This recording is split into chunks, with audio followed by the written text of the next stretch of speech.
illness certainly can be an addiction. It depends on what the underlying motive is. For most people, illness is actually the denial of an underlying emotion. So when I'm denying an underlying emotion, usually I will get sick, depending on what that emotion is. But you may actually also be addicted to illness in order to get approval or in order to get love.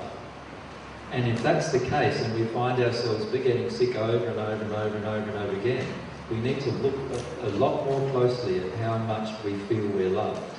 Because it's highly likely that we're actually feeling very unloved, and we use illness as a way to get attention.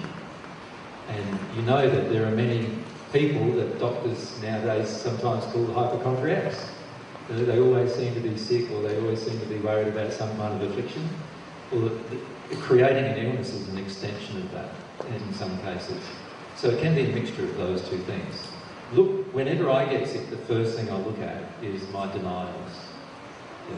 So just, not yesterday, but the day before, I had a very sore throat. And I was saying to Mira, it's looking like a good weekend coming up. I'll probably get sick over the weekend and maybe have to counsel it or whatever. But what I did was I lay down for an hour in the morning on Saturday morning, because I still had the sore throat Saturday morning. And I just prayed to God about, all right, what am I denying within myself here? And it came very rapidly that it was to do with me not wanting to be loved. And I was denying some of those emotions that were underneath that.